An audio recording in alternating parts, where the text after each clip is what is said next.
ښه چارې ملګرو، د زړه د کومې نه ډېر ډېر سلامونه. ډېر وخت شوی و چې ما په پښتو کې د خپلو ملګرو سره خبرې نه وې کړې، ځکه چې په نورو څیزونو کې ډېر زیات بوخت شوی وم. خو د پښتو سره مینه زما په وینه کې ده، ځکه چې پښتو زما مورنۍ ژبه ده. او زه هر وخت دا وایم چې د بل ژبه زده کول که لوی کمال دی، خپله ژبه هېرول بې کمالي ده. نو نورې ژبې به وایو، زه 8 ژبې ویمه، خو د پښتو سره مینه چې ده، هغه به زما د مرګه پورې وي. او څنګه چې حمزه بابا وایي چې اغیار وایي چې د دوزخ ژبه ده، زه به جنت ته د پښتو سره ځم. نو پښتو چې ده هغه به هر وخت وي، او په هغې کې به مونږ خبرې کوو. نن زه ملګرو سره یو خو د پښتو په ادبیاتو باندې به زه خبرې کوم، د پښتو په ژبې د هغې په ودې په پرمختګ باندې. او زه به تاسو ته یو څو ارمانونه، خپل یو څو ارمانونه به تاسو ته وړاندې کوم، چې په هغې باندې تاسو لږ فکر وکړئ چې زه دا کومې خبرې چې زه تاسو ته کوم، نو په دې په لړ کې مونږ څه کولی شو. نو په دغه ارمانونو کې یو ارمان زه مخکې هم ما ویلی و، د پښتو لیکل او لوستل، چې د پښتو لیکل او لوستل زیات شي.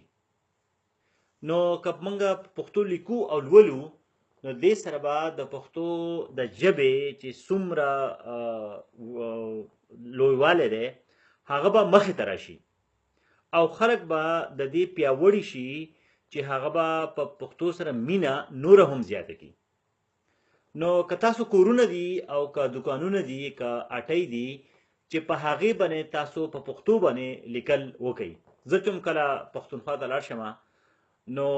په خپل کور باندې به غټ په پښتو باندې لیکل کوم. او زه تاسو ته یو خبره وکړم چې زه د بهرنیو چارو په وزارت کې چې کله دغه ما کار کوو، نو کرزی د افغان ولسمشر راغلی اسلام آباد ته، نو زما سره په هغه وخت کې واک و، او ما ټول ښار د اسلام آباد د پښتو د لیکلو نه ډک کړی، او په هغې کې ما هغه ته ستړي مشي او په خیر راغلی او هر کله راشئ، دا ټولې خبرې مې ورته لیکلې وې. په ټول اسلام آباد کې چې کوم کاغذونه لګېدلي وو، په هغې باندې په پښتو کې لیکل وو. نو کله هم چې مونږ ته داسې څه واک یا وس په لاس راشي، نو چې مونږ د پښتو سره خپله مینه چې ده، نو د هغې څرګندونه داسې وکړو. دا نه چې مونږ خو ټوله پښتو کوو چې یاره پښتو به وایو پښتو به کوو، خو چې کله داسې وخت راشي نو چې په هغې کې بیا مونږ وروسته کېږو. نو د پښتو لیکل او لوستل چې دي چې دا زیات شي، دا زما اولنی ارمان دی. دویمه خبره دا ده چې د پښتو ژبه چې کله مونږ وایو، نو چې په دې کې د نورو ژبو ټکي را نشي، د نورو ژبو توري مونږ ونه وایو. که داسې یو ټکی وي چې د هغې دپاره په پښتو کې ټکی نه وي، ارومرو نه وي، یو ځای هم نه وي، نو بیا خو موږ هغه ټکی به وایو. خو چې د پښتو شمېره 1 2 3 50 60 چې دا په پښتو کې شته، نو موږ ولې بیا د پښتو شمېره نه وایو؟ او دغه شان د پښتو چې لکه داسې نور ټکي دي چې اچ او ټیک او بھائی، او چې دا غوندې ټکي چې د نورو ژبو نه موږ په پښتو کې راننیستلي دي، نو چې دا موږ ارومرو وباسو. دا ګوره زما خپل اوس بلکل لازم چې بلکل دپاره بل داسې ټکی شته او که نه. ښه، درېیمه خبره دا ده چې د افغانستان او د پاکستان چې کوم پښتانه دي، نو چې په دې کې یووالی راشي. اوس دا یووالی چې دی، نو هغه د کرښې په ورانېدو باندې نشي کېدی. دغه یو رښتیا دي، هغه دیوال له سر راتړل دي، د هغې نه موږ څه نشو جوړولی. نو د ژبې، د پوهې، د کلتور د لارې نه چې زموږ څومره یووالی کېدی شي، نو چې هغه موږ یو شو. نو دا یو ډېره لویه خبره ده چې د افغانستان پښتانه او د پاکستان پښتانه چې کله یو بل سره یو شي په ژبه کې، په کلتور کې، نو د دې سره به ډېره زیاته پښتو مخکې لاړې شي. ځکه چې په افغانستان کې پښتو اوس هم یو رسمي ژبه ده. نو دغه اوس د پښتو بي بي سي چې مونږ اورو نو په هغې باندې د پاکستان پښتانه نه پوهېږي. هغه ځکه نه پوهېږي چې د پاکستان په پښتو کې د نورو ژبو ټکي ډېر زیات راغلي دي.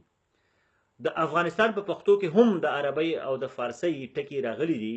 خو دومره نه دي څومره چې په پاکستان کې د اردو او د انګریزي ټکي دي.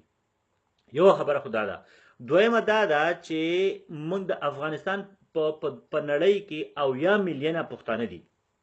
نو په هغې کې 15 میلیونه هغه په پاکستان کې دي، او 15 میلیونه د افغانستان ټول خلک نه دي. د افغانستان ټول خلک چې دي نو هغه 13 یا 12 میلیونه دي. نو که د هغې نیم هم پښتانه شي یا په 100 کې 80 پښتانه شي، نو بیا هم په افغانستان کې 20 میلیونه یا 15 میلیونه پښتانه دي.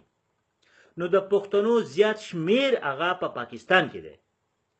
نو که د یو سړي سره هغه په پاکستان کې ژوند کوي، نو د افغانستان پښتون هغه ته دا نشي ویلی چې ته کم پښتون یې، یا د پاکستان پښتون هغه ته نشي ویلی چې ته کابلی یې. ځکه چې پښتو چې ده نو هغه وینه ده، هغه ژبه ده، هغه پښتونولي ده. د هغې د یو هیواد سره کار نشته چې په دې خبره باندې موږ ځان پوه کړو. اوس یو پښتون په پاکستان کې دی، نو د هغه ژوند جواک، د هغه مخکې تلل،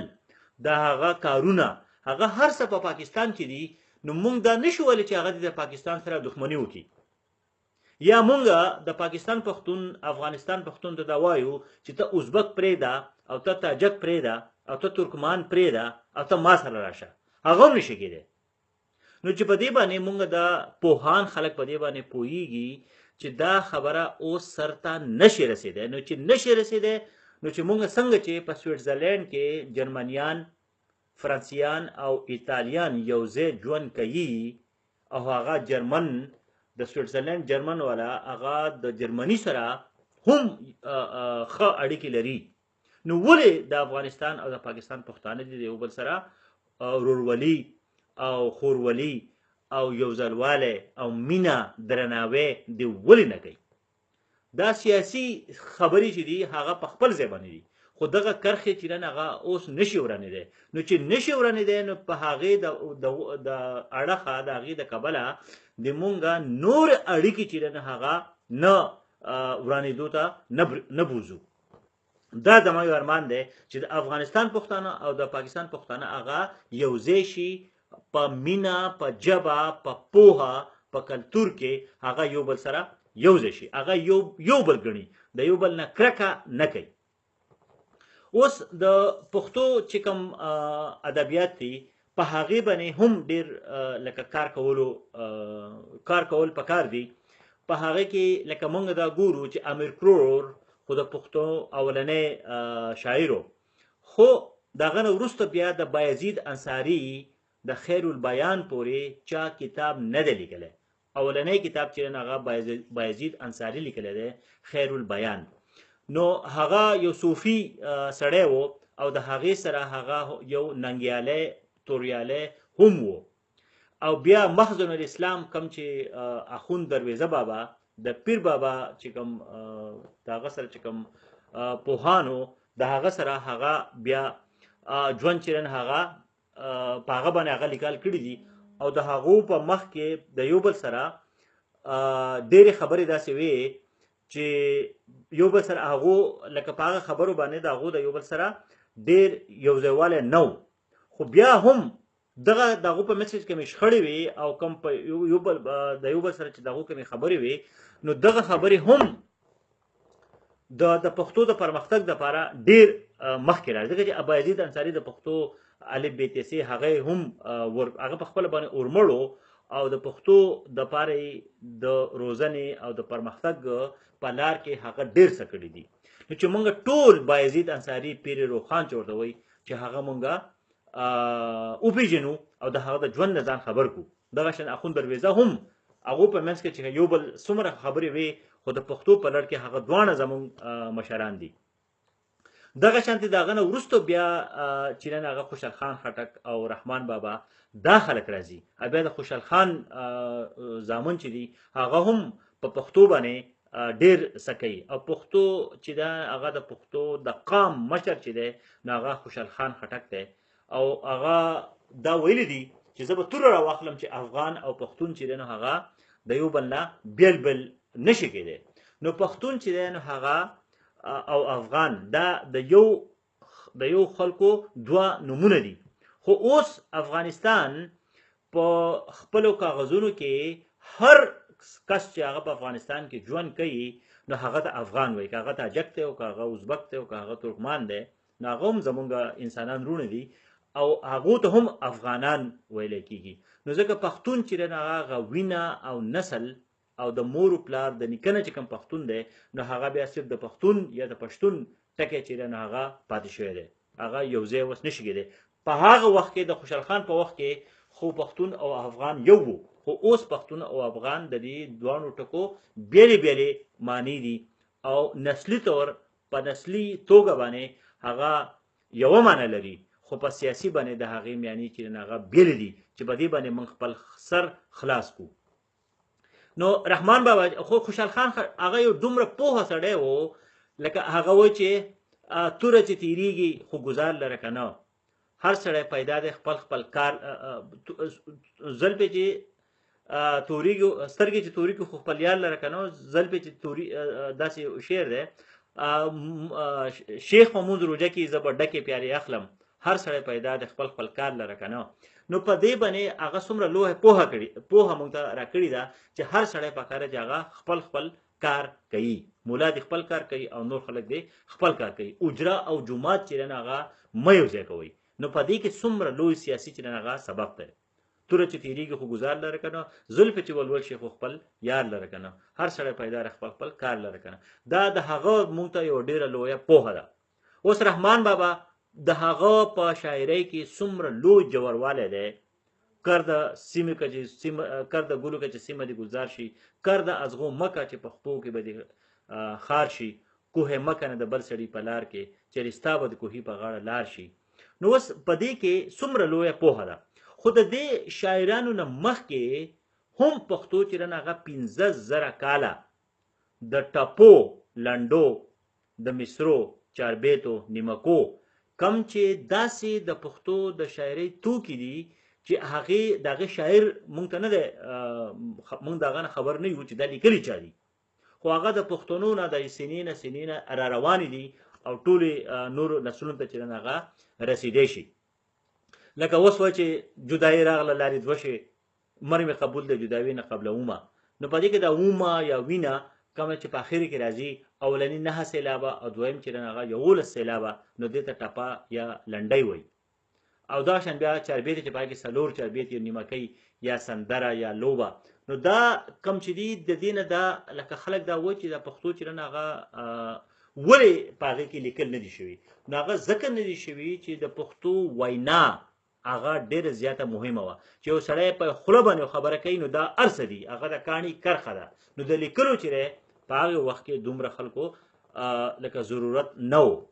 هغې ته دومره تابعه نه وه نو ځکه په پښتو کې لیکل نه دي شوي خو پښتانه چې دی نو هغه ډېر لرغوني دي پښتو ژبه پښتونولي هغه ډېره زیاته لرغوني یا ډېر زړه ده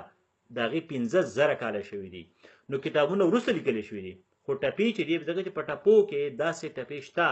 چې هغه د مسلمانۍ نه مخکې د هغه کوم ژوند جواک چې و نو په هغې په لړ کې هغه موږ ته ډېره زیاته پوهه راکوي نو چې موږ د دغه نه هم خبر شو او بیا د بایزید انصاري اخوند درویزه خوشحال خان خټک اشرف هجري او بیا رحمان بابا او دا کم چې دورونه دي او د هغې نه وروسته بیا د حمزه بابا دور دی د غني خان دور دی بیا حمیش خلیل بیا نور خلک چې دي په افغانستان کې د پښتو په ژبپوهنه لینګویسټکس په ژبپوهنه باندې رښتین او عبدالحی حبیبي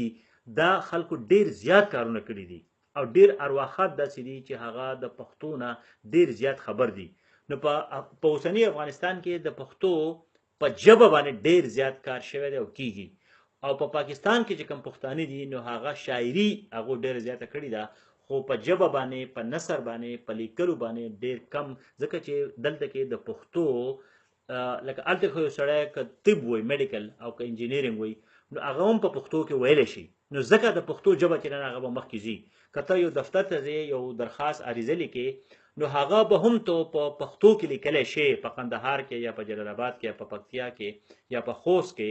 خو ته په پېښور او په کوټه بنو کې په پښتو باندې لیکل نشي کولی. که ته لیکل کې یو پښتون سړی ته مخامخ ناست دی نو هغه ته به هم ته لیکل په اردو یا په انګریزي کې. نو ولې به پښتو ژبه چې هغه څنګه به مخکې لاړه شي؟ نو د پښتو ژبې د مخکې تلو لپاره دا ډیره ضروری ده چې د پښتو ژبې چې هغه په عدالتونو کې په دفترو کې د هغې لپاره د هغې لویوالی او د هغې لپاره اړتیا راشي چې په هغې باندې خلک پوه شي چې که زه پښتو زده کوم نو دې ما ماته ګټه په لاس راځي. ځکه چې انسانان چې دي نو هغه زیات هغې ښکاره خبرو ته ګوري چې یاره زه د یو خبرې زده کړم نو ما ته به د دې نه څه ګټه په لاس راشي.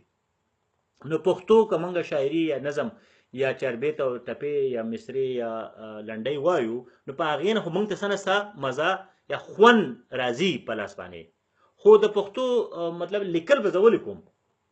کم چې د نثر لیکل دي هغه به زه ولیکم، ما ته خو هېڅ د هغې ګټه زما په سترګې د هغې ګټه نه ویني. نو زه ولې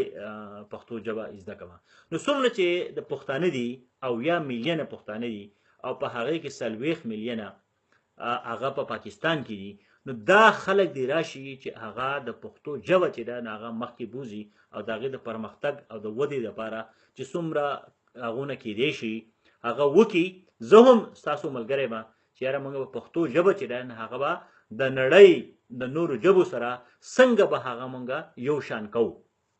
نو د هغې لپاره چې څومره هلې ځلې دي او په دې لاره کې چې څومره ستونزې راځي څومره شخړې راځي نو د هغې د اوارولو دپاره زموږ سره داسې پوهه پکار ده. اوس زه یم نو په زه په یو داسې ځای کې کار کوم چې کله زه خبره کوم نو خلک یې اوري. نو چې پښتانه چې کله داسې لوړ ځای ته لاړ شي نو چې هغه بیا پښتو هېروي نه او د پښتو دپاره چې د هغو نه څومره کار کیږي چې هغه وکړي. ښه بل د پښتو چې څومره لهجې دي په هغې کې لکه د نرمه پسته یا کلکه لهجې دي. نو لکه په کوټه یا په قندهار کې چې کومه د پښتو وینا ده یا په پېښور په جلال آباد کې او په خوست کې نو هغه صرف په هغې کې یو 2-3 ټکي داسې دي که سړی به دې پوه شي چې کیږي او کیږي دې کې دومره ښ او شه خین او شین په هغې کې دومره لوی توفیر یا دومره لوی د یو بل نه لرېوالی نشته. او د پښتو لیکل چې دي هغه یو شان دي. په دې باندې مخکې ما وینا کړې ده چې پښتو به موږ لیکو څنګه. که یو سړی دا وایي که نه چې دا سړی کوڼ دی خو د کونړ نه دی یا دا سړی اوبه څښي نو دا به موږ څنګه لیکو؟ کوڼ او کونړ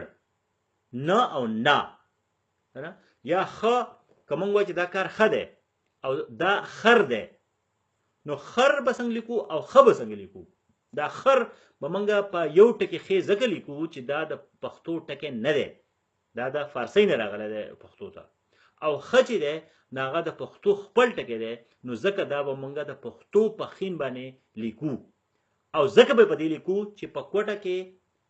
قندهار کې به هم دا یو شان لیکلی کېږي او په پېښور او په جلال آباد کې هم. نو چې د دې لیکل یو شان دي خو هغه به ښه وی او موږ به د پېښور والا به ښه وی. نو دا ځکه د پښتو ټکي چې دي نو هغه د هغې وجه دغه ده چې هغه ځکه بل د پښتو چې ده نو هغه کم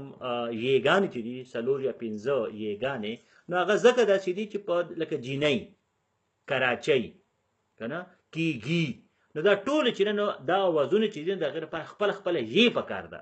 په صوتیات چې ورته وایي یا په د اوازونو د غږونو چې کومه پوهه ده نو په هغې کې دا مهمه ده چې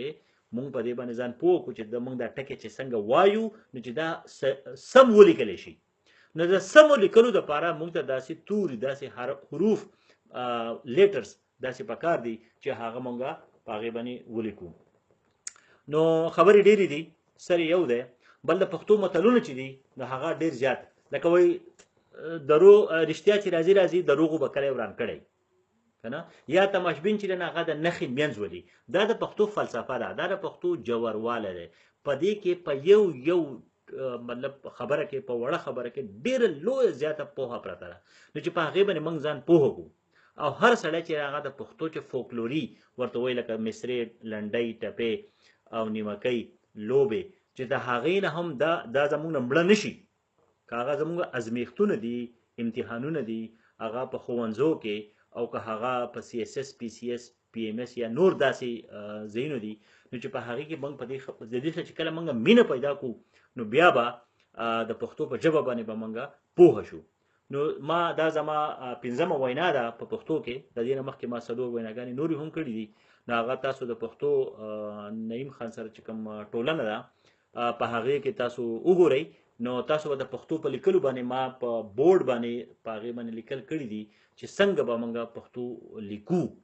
بیا د پښتو متلې چې دي یا د پښتو چې کوم ټپې دي په دې باندې نورم زه خبرې کوم زما د نن وینا دا وه چې تاسو د پښتو سره مینه په زړه کې راولئ او د پښتو چې ستاسو ژبه ده نو چې په دې باندې تاسو ځان پوهه کوئ نو مخکې به بیا موږ نورې خبرې کوو او د پښتو متلونه چې دي نه هغه دومره ګران نه دي که ته هغې ته وګورې که نه لکه اوس وایي چې یاره په یو کوداله باندې کوهی نشي کنستی نو مطلب چې دا دغه غواړي یو ځای کېده غواړي چې کله خلک یو ځای شي نو بیا پرمختګ او وده کېږي یوازې کس د یو لاسه پړق نه خېږي نو دا خبرې چې دي نو دا په وړه خبره کې ډېره لویه پوهه وي نو چې یو سړی په خپل باندې پوهه او د پوهې سره د هغه مینه وي نو هغه به په دې خبرو باندې پوهېږي او ټپې چې دي نو هغه دومره زیاته ښکلي دي او په یوه ټپه کې په یوه لنډۍ کې دننه ډېر زیاته مینه ده او ډېره زیاته پوهه ده نو چې په هغې باندې مونږ ورسو خپل سر پې خلاص کړو او که تاسو نه پوهېږئ نو زما سره پې خبرې کوئ د نورو ملګرو سره پې خبرې کوئ او په پښتو کې لیکل هغه ډېر زیات لکه دا پکار دا ده چې مونږ په پښتو کې لیکل وکړو اوس د پښتو لیکل چې په الف ب ت س کې یا په ای بي سی کې نو دا بله خبره ده زه په ای بي سی کې کوم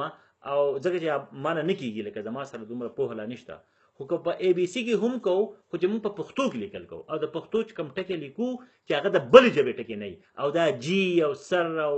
ټیک او اچ چې دا ټکي چې هغه زموږ د پښتو نه وځي تاسو به زما په پښتو کې به داسې ټکي چېرته هم وانه اورئ په دې باندې زه پوه یم چې زما پښتو کې دا ټکي نشته نو زه یې ولې وایم چې دا موږ په پوهه کې راولو ډېره مننه او اړیکې به لرو څه داسې خبرې وي چې هغه باندې تاسو نه پوهه یا سر پې نه خلاص نو زما نه پوښتنه کولی شئ او د نور ملګرو نه هم پوښتنه کولی شئ راځئ چې د پښتو ټولنه یو داسې ځای جوړ کړو چې په هغې کې د پښتو په لړ کې چې مونږ ته څومره غوښتنې وي هغه مونږ سرته رسولی شو نن ما تاسو ته دا یو بسری و دا له اور یا لمبه نه ده اور او لمبه به وروسته راځي دا بسری دی چې ورو ورو مونږ دا اور جوړو او مخکې دا ځي نو ډېره زیاته مننه